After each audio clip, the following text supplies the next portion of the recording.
যে ঘটনাটা ঘটেছে, আপনি যে মুহূর্তে কিছুটা আবেগতাড়িত, আপনাকে দেখে বোঝা যাচ্ছে, চোখে জল চলে আসছে আপনার। প্রত্যেকটা এই মুহূর্তে বাংলাদেশের আসলে মানুষের কাছে এই ৩২ নম্বর ধানমন্ডির বাড়িটা অনেকটা আবেগের।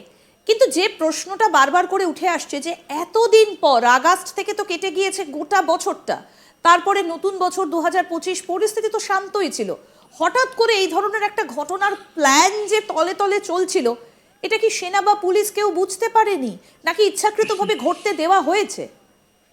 এটা ইচ্ছাকৃতভাবেই ঘটতে দেওয়া হয়েছে। কারণ দেখো, গতকাল বিকাল বেলা থেকে অনলাইনে সরকারের একজন উপদেষ্টা, এদের যারা ছাত্র সমন্বয়ক, তাদের ফেসবুক আইডি থেকেই এই ধানমন্ডি ৩২ নম্বর নিশ্চিহ্ন করার ঘোষণা দেওয়া হয়েছে এবং রাত ৯টায় সেই কর্মসূচি ছিল।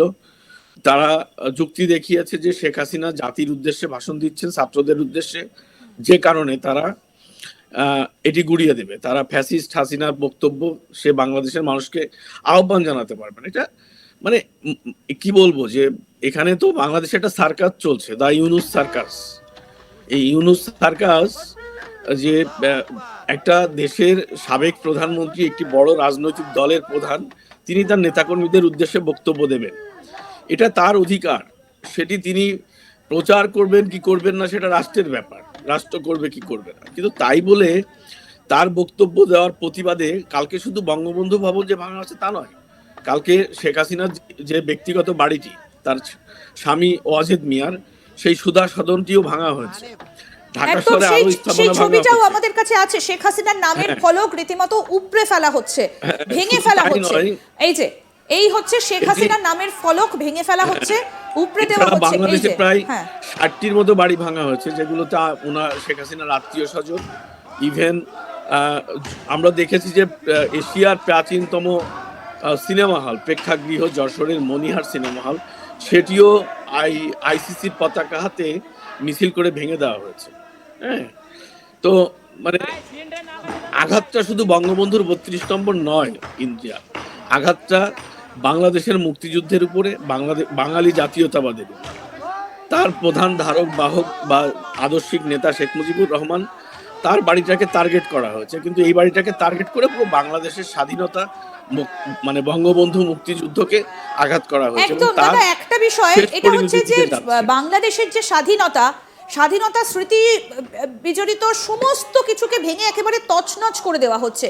মানে একটা কথা স্পষ্ট, যে বাংলাদেশের স্বাধীনতাকে অস্বীকার করা হচ্ছে। বাঙালির জাতীয়তাবাদ, বাঙালির স্বাধীনতা, বাঙালির বিবেক, বাঙালির বুদ্ধি, সব কিছুকে জাস্ট নস্যাৎ করে দেওয়া হচ্ছে। সেই ছবি আপনাদেরকে আমরা দেখাচ্ছি, দেখুন। এই ছবিগুলো কিন্তু সেটাই বলছে যে শেখ হাসিনার বাড়ি, তার নামের ফলক যেভাবে ভেঙে ফেলা হচ্ছে, যেভাবে ৩২ নম্বর ধানমন্ডির বাড়ি যতটুকু অবশিষ্ট ছিল সব কিছুকে একেবারে ভেঙে গুড়িয়ে দেওয়া হচ্ছে। দাদা, একটা বিষয় আমরা কালকে শুনতে পেয়েছি যে বাংলাদেশের সেনাবাহিনীকে পিছু হটার কথা বলা হয়েছে, দূর হটো বলা হয়েছে। কারা সেই স্লোগান তুলেছে? আমি সেই প্রসঙ্গে যেটি বলবো, যে কালকে বাংলাদেশের মানে রাত ৯টায় এই কর্মসূচিটি সরকারের পক্ষ থেকেই ঘোষণা করা হয়েছিল। রাষ্ট্রীয় পৃষ্ঠপোষকতায় ৩২ নম্বরে হামলা হয়েছে, এটা নিয়ে আর কোনো দ্বিমত নেই। কারণ রাষ্ট্রের যারা মানে দায়িত্বশীল লোকজন আছে, তারাও ফেসবুক স্ট্যাটাস দিয়ে হামলায় অংশ নেওয়ার জন্য বলেছে। তো প্রায় সন্ধ্যা ৭টার দিক থেকেই আমরা, মানে সন্ধ্যার পর থেকেই দেখেছি আমরা বঙ্গবন্ধু ভবনের দিকে মানুষের যাওয়ার লাইন, এবং সেখানে পরবর্তীতে সারা রাত মেশিন এনে, বুলডোজার এনে, বিভিন্ন এক্সেলেটর এনে এই ভবনটি ভাঙা হয়েছে। সেখানে আমরা সেনাবাহিনীকে দেখলাম, হঠাৎ করে তারা হাজির হলো এবং সেখান থেকে মিছিল হলো ভুয়া ভুয়া বলে, হ্যাঁ, যে ব্যারাকে ফিরে যাও সেনাবাহিনী, এবং তাদেরকে ভুয়া ভুয়া। এক পর্যায়ে আমরা একজন সেনা সদস্যকে দেখলাম, তারা ছাত্রদের সঙ্গে কথা বলছে যে আমরা তোমাদের নিরাপত্তা, আপনাদের নিরাপত্তা দিতে এসেছি। তার মানে সেনা নিরাপত্তাই বঙ্গবন্ধু ভবনটি ভাঙা হয়েছে, যাতে এই হামলাকারীদের কেউ প্রতিরোধ না করতে পারে, সেজন্য সেনাবাহিনী সেখানে গিয়েছিল।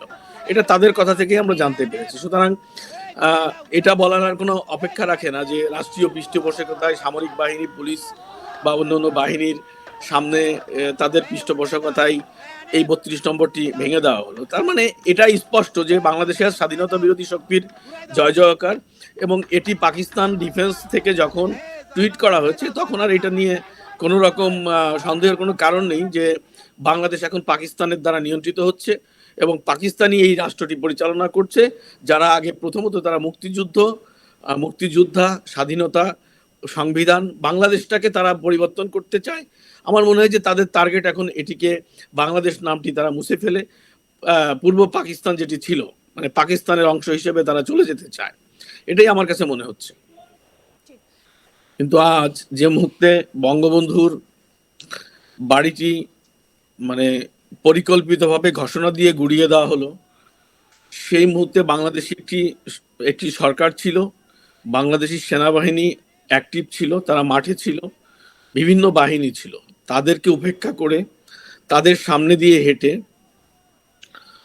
বাংলাদেশের জাতির পিতা, যিনি বাংলাদেশের অসংগঠিত নেতা, এই রাষ্ট্রের যিনি স্থপতি, যে বাড়িতে বসে বাংলাদেশের মুক্তিযুদ্ধ নিয়ে পরিকল্পনা করেছিলেন, যে বাড়িতে থেকে তিনি পুরো রাষ্ট্রের নেতৃত্ব দিয়েছিলেন, সেই বাড়িতে, যে বাড়িতে তিনি আততায়ী মানে বিপদগামী সেনা সদস্যদের গুলিতে নিহত হয়েছিলেন, সেই বাড়িটি মানে বাঙালির অস্তিত্বের সঙ্গে মিশে থাকা যে বাড়িটি, সেই বাড়িটি আজকে নিশ্চিহ্ন করে দেওয়া হলো। তো এর চেয়ে দুঃখ কষ্টের কোনো বিষয় বাঙালি হিসেবে থাকতে পারে না। সবচেয়ে বড় যে বিষয়টি হচ্ছে যে ধানমন্ডি ৩২ নম্বর কিন্তু মানে বাঙালির এমন একটি স্পর্শকাতর জায়গা, এমন একটি আদর্শিক চেতনার জায়গা, যেখানে আসলে বাঙালি যে সত্তা, বাঙালির যে স্বাধীন রাষ্ট্র ব্যবস্থা, সেটি প্রতিষ্ঠিত হয়েছিল। এবং সেই বাড়িটি ভাঙার পর পাকিস্তান থেকে, পাকিস্তান ডিফেন্স থেকে, ডিফেন্স পাকিস্তান নামে একটি টুইটার অ্যাকাউন্ট থেকে একটি বার্তা দেওয়া হচ্ছে। একদম আমাদের কাছে সেই বার্তাটা রয়েছে, আমি প্রোডাকশন টিমকে বলবো সেই বার্তাটাও দেখাতে। হ্যাঁ, যে বার্তাটিতে বলা হয়েছে যে 1971 সালে ভারতের সঙ্গে মিলে যে শেখ মুজিব পাকিস্তান ভেঙেছিল, তার বাড়ি ভেঙে দিয়েছে বিপ্লবীরা। মানে এটি মানে একটি প্রতিশোধ, 71-এর প্রতিশোধ বলা যায়, যে 71-এর সে প্রতিশোধটি পাকিস্তান সরাসরি নিতে পারেনি, তারা তাদের এদেশীয় যারা মানে কি অনুসারী, তুমি যে বললে যে উত্তেজিত জনতা, এখানে কোনো উত্তেজিত জনতা নেই। কত মানুষ হয়েছে ধানমন্ডিতে, কিন্তু পাকিস্তান ডিফেন্স বলে যে পোস্টটা করা হয়েছে সেখানে উত্তেজিত জনতার কথাই বলা হচ্ছে। আমি সেটাই বলছি, তারা তো বলবেই, তারা তো বলবেই। কিন্তু ইন্টারেস্টটা কোথায়, পাকিস্তানের ইন্টারেস্টটা কোথায়? এই যে বিপ্লবী বলে কাদেরকে বোঝাতে চাইছে পাকিস্তান? পাকিস্তানের মানে এটা তো সবাই সাধারণ একটি প্রশ্ন, যে পাকিস্তানের এখানে পাকিস্তানের প্রাপ্তির জায়গা হচ্ছে যে 71-এ তাদের যে পরাজয়, যে গ্লানি, তা থেকে মুক্তি পাওয়া, তার প্রতিশোধ নেওয়া। সেই প্রতিশোধটি পাকিস্তান নিচ্ছে।